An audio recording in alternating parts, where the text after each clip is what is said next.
En ce moment, il y a un gros débat. Il y a des mineurs isolés qui ont envahi le théâtre de la Gaîté Lyrique pour avoir des papiers, des aides et tout ça. C'est-à-dire qu'ils n'ont pas de papiers, ils sont mineurs isolés, alors qu'en fait la moyenne d'âge est autour de 30-40 ans.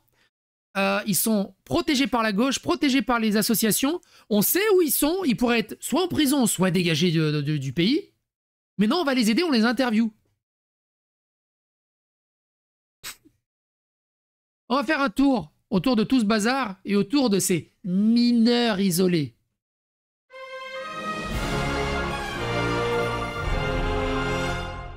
Attention, please.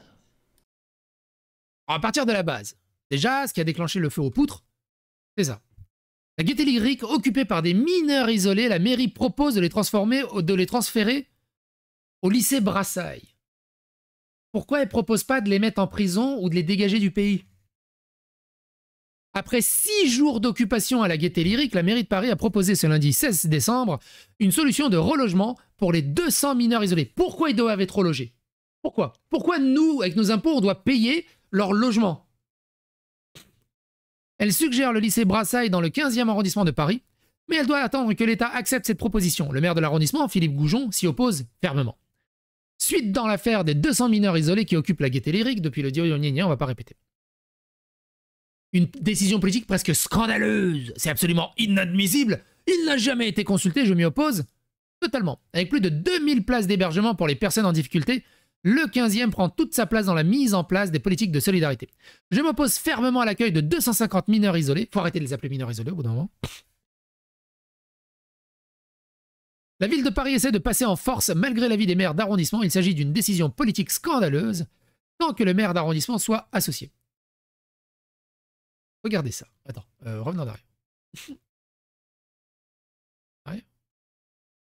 Et où? T'es là. Interview exclusive du petit Fodé, 13 ans, qui contraint d'occuper le théâtre de la Gaîté Lyrique. Elle m'a appelé, elle est allée me chercher. On a fait un peu de tour, on est venu ici, elle m'a donné à manger, elle m'a causé comme si on se connaissait depuis longtemps. Hier, on est parti au marché, on a fait des achats, elle a préparé, elle a fait des manger pour nous. Non mais Hervé, qu'est-ce que vous racontez là? Vous essayez de tromper les internautes, c'est pas un mineur. C'est un garçon qui a 25 ans, 30 ans peut-être, 35 ans, et on nous présente ça comme mineur, oui bah oui. Alors, les neuneux diront « Ouais, mais tu vois, il a vécu beaucoup de choses dans sa vie, c'est normal qu'il est un peu bouffi, un peu grassouillet, il peut pas être super beau gosse. »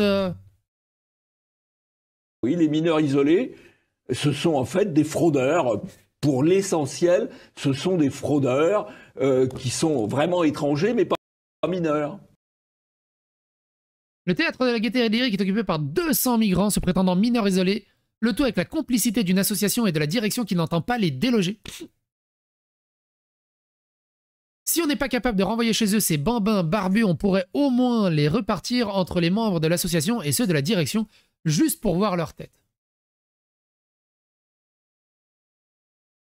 Squat de la Gaîté Lyrique à Paris par des mineurs isolés. Écoutez ça. De 3 mètres, parce qu'effectivement, un théâtre n'a pas à être squatté, mais qu'on ait si peu d'humanisme. Merde, désolé. J'ai cliqué sans faire exprès sur un mauvais bouton. Elle est où? Elle est où? Elle est là. Putain, t'es où? T'es là. Qu'on soit capable de faire des bonds de 3 mètres, parce qu'effectivement, un théâtre n'a pas... Présidente du mouvement Territoire. Donc c'est d'aide aux migrants, d'aide aux sans-papiers, d'aide aux criminels, aux délinquants et à tout ce qui détruit notre pays. Être squatté, mais qu'on ait si peu d'humanisme à l'égard d'enfants qui pourraient potentiellement dormir dehors. Je rappelle quand même qu'on a des températures qui sont... par exemple, typiquement... D'accord, parce que moi j'ai dit qu'il ne fallait pas la mettre dehors. Hein. En fait, ce qui est navrant, en réalité, c'est que ce soit à chaque fois des lieux culturels ou des lieux religieux, parce qu'il y a déjà eu des églises squattées, à chaque fois qu'il y a des problèmes, en fait, sociaux en France.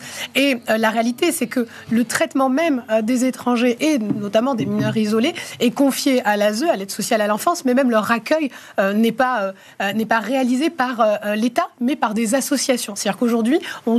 Je rappelle que la moyenne d'âge des mineurs isolés, c'est une trentaine d'années. On va voir un article après à ce sujet. Donne le loisir aux associations de devoir travailler leur discours, c'est-à-dire d'où ils viennent, par où ils sont passés, pourquoi ils sont là, quel est leur parcours de vie. Si celui-ci n'est pas concluant, on leur fait rencontrer effectivement des structures de soins pour vérifier leur âge, mais la réalité, c'est qu'aujourd'hui, les droits de l'enfant nous obligent en fait à s'occuper. Mais c'est pas des enfants En fait de ces jeunes-là. Et même si c'était des enfants, RAB, envoyez-les dans leur pays ou en prison pour enfants. J'en sais rien, mais ils ont rien à foutre là. La réalité, c'est qu'on les laisse, même parfois quand on déclare leur minorité et qu'on déclare le fait qu'ils ont le droit d'être dans notre pays et d'être protégés. La réalité, c'est qu'on les laisse n'importe où et on les laisse survivre. Mais c'est surtout ça le problème. On devrait les dégager et pas les laisser dans la rue. Parce qu'ils vont voler, ils vont faire des conneries, ils vont... J'en ai vu au bois. Vous voulez de l'humanisme, justement, protéger les citoyens. Protéger les citoyens qui vivent dans le pays. Boulogne se prostituer pour essayer de survivre. On n'en parle strictement jamais parce que la réalité, et vous avez même précisé leur origine qui venait d'Afrique subsaharienne. Ouais. La réalité, c'est qu'aujourd'hui, il y a une forme de détestation des Arabes et des Noirs dans notre pays. Voilà, c'est le racisme. C'est le racisme. Tu vois. Bah oui, c'est une détestation. C'est fou. Quand t'as des immigrés de plein d'autres origines, il n'y a aucun problème. Faut arrêter avec ces questions de racisme. Au bout d'un moment, c'est débile. Tu fumes des clopes, t'as des cancers, ah, t'es raciste, hein, tu vas vers les clopes, t'es clopophobe. C'est bon, ça fait pas d'amalgame, ça y est, t'as un cancer, c'est la clope, tu vois. C'est incroyable. Et hop, par la magie de Poséidon, Mokhtar, 35 ans, deviendra un mineur isolé en jetant sa carte d'identité à la mer en arrivant. Qu'est-ce que tu veux faire avec ça? La place des mineurs isolés est dans les eaux et dans leur pays, aux côtés de leurs parents. Vous imaginez trouver un mineur français au Maroc et le garder là-bas? Évidemment non. Le premier réflexe serait de nous le rendre. Tout simplement. C'est ça un mineur isolé aujourd'hui.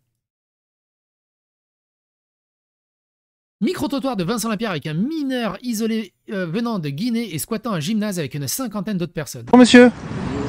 Regardez, vous connaissez ce visage? Non, désolé. Elle a été tuée il y a quelques jours. Je connais pas. Désolé monsieur. Pas de problème. Oui. Ça va, vous habitez dans le quartier? Oui, on habite dans le gymnase. Au gymnase, pourquoi? Il y a quoi au gymnase? Non, nous, on nous a logés là-bas, on est des migrants. Nous... Ah ouais, vous êtes des migrants? Oui, des mineurs. Mineurs? Oui. Mineurs. Tu sens qu'il a 48 ans dans la voix, hein, mais c'est un mineur. Isolé? Isolé, non reconnu. D'accord, ok. Et vous faites quoi alors en France? Actuellement, je suis en recours. En recours? Ouais. D'accord, vous attendez qu'on vous donne des papiers? Oui, oui. D'accord. Et vous venez d'où, cher monsieur? Guinée-Conakry. De Guinée-Conakry? Ouais. D'accord, ok. Ça fait combien de temps que vous êtes en France? Oui, ça fait 1 mois. 1 mois, d'accord, ok. Ouais. Et vous êtes venu pour faire quoi? Pour chercher un avenir meilleur. D'accord, ok. Et il y a du monde là-bas dans le gymnase? Oui, oui, il y a du monde. Il y a combien de personnes? Il y a plusieurs. À peu près? Mais je ne peux pas estimer, monsieur. 10, 100, plus? Non, plus que 50 même. Bonjour monsieur. C'est fou, hein? Le coût d'un mineur migrant isolé est estimé à environ 50 000 € par an, soit plus de 4 000 € par mois. Un mineur. Un mineur, donc coûte 4 000 € par mois.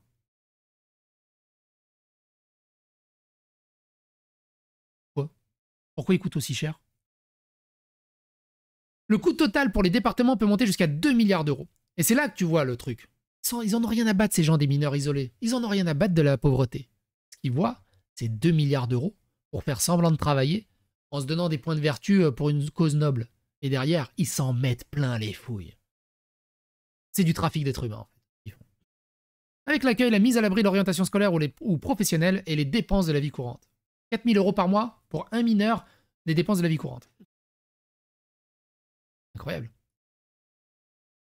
Alors, je vous rappelle aussi, on a vu au Sénat, ils veulent interdire le recours aux examens radiologiques osseux. Parce que, on va pas le lire en grosso merdo, mais comme cet examen permet de savoir si c'est un vrai mineur ou pas un vrai mineur, ils expliquent que, en gros, le test osseux de ces migrants, ça ferait se voit ainsi être exclu du dispositif de l'aide sociale à l'enfance pour mineurs isolés. Et du coup, c'est pas bien. Donc il faut interdire ce test osseux, parce que ça prouverait que c'est pas des mineurs. Et c'est pas bien.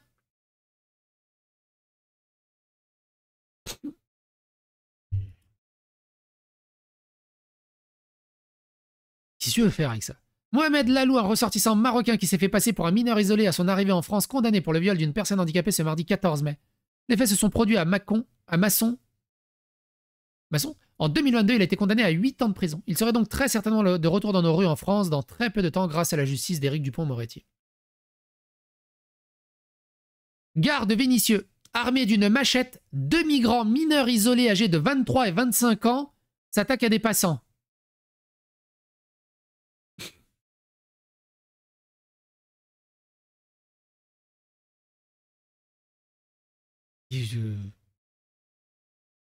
Tiens, les mineurs isolés. Ils découvrent la technologie.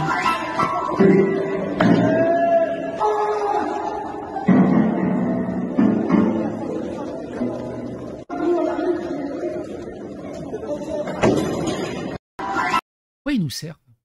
Et pourquoi personne agit? Pourquoi tout le monde laisse faire? Mineurs dits isolés, 40 à 50 000 entrées annuelles, 2 milliards d'euros par an. De nombreux faits de délinquance et de criminalité, une solution, les rendre à leurs parents et ne rien faire pour les attirer. Le reste, c'est de la littérature. Certains agriculteurs ont du mal à gagner l'équivalent d'un RSA. Pendant ce temps, un mineur isolé nous coûte 50 000 euros par an. Un mineur isolé serait-il plus utile qu'un agriculteur? On nous parle sans cesse de valeurs de la République. Elles sont visiblement une drôle de gueule. Ils ont 2 milliards pour les mineurs isolés. Je vous rappelle qu'il y a 2 fois plus d'OQTF que d'agriculteurs en France. Mais la France a de l'argent pour les OQTF, a de l'argent pour les mineurs isolés. Un mineur isolé migrant arrêté pour plusieurs agressions sexuelles a en réalité 30 ans. 80% des mineurs isolés sont en réalité majeurs. Le record, un mineur isolé avait en réalité 42 ans. On rappelle qu'il y a 40 mineurs isolés. Le coût annuel est de 50 000 euros, soit 2 milliards d'euros. Il est facile de faire des économies, c'est juste une question de volonté. Le système risque de craquer. La protection de l'enfance débordée par les mineurs étrangers isolés. Certains tests osseux ont conclu à un âge médian de 29 ans. Un âge médian de 29 ans. Pas moyen, médian. Vous savez pas la différence entre les deux? Allez checker. Ça veut dire quoi un âge médian de 29 ans? Bref. La question est simple. Qu'est-ce qu'on fait de ces mineurs isolés? Les commentaires sont là, partagez autour de vous.